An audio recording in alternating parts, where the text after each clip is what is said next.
আসসালামু আলাইকুম দর্শক, একটা গুরুত্বপূর্ণ খবর। বাংলাদেশকে এড়িয়ে কলকাতা থেকে উত্তর পূর্বের নতুন পথ বানাচ্ছে ভারত, মিয়ানমারের সেই রাখাইনের বন্দর দিয়ে। এই শিরোনামে একটি খবর ভারতীয় গণমাধ্যমে। বিকল্প পথ কেন?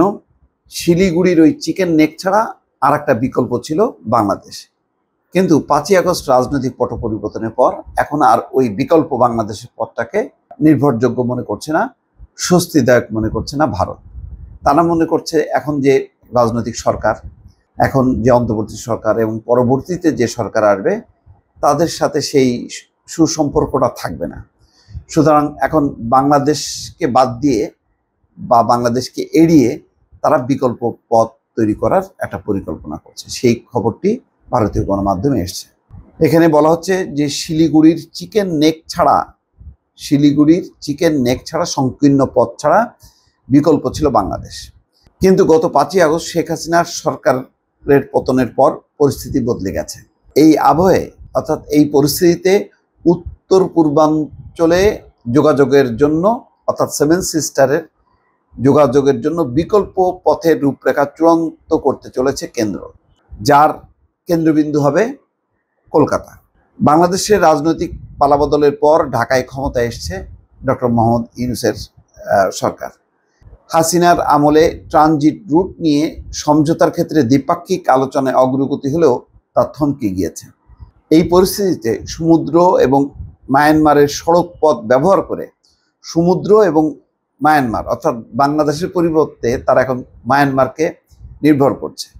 সমুদ্র এবং মায়ানমারের সড়ক পথ ব্যবহার করে উত্তর পূর্বাঞ্চলের সংযোগ রক্ষাকারী বিকল্প পথের রূপরেখা চূড়ান্ত করা হয়েছে বলে জানিয়েছে ইন্ডিয়ান এক্সপ্রেসের প্রকাশিত একটি প্রতিবেদনে।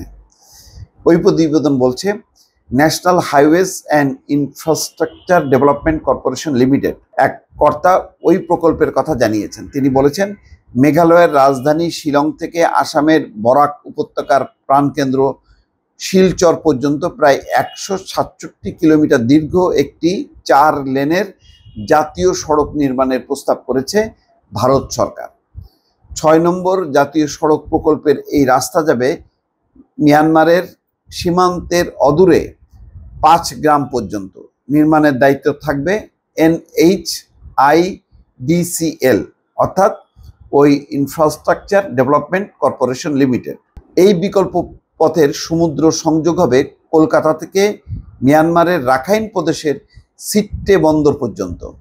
সিট্টে থেকে বঙ্গোপসাগর ছেড়ে মায়ানমারের কালাদান নদীপথে সে দেশের পালেটায়া যাবে ওই জলপথ। এরপরে সড়ক পথে মিজোরামের জরিনপুই পর্যন্ত যোগাযোগ স্থাপন করা হবে।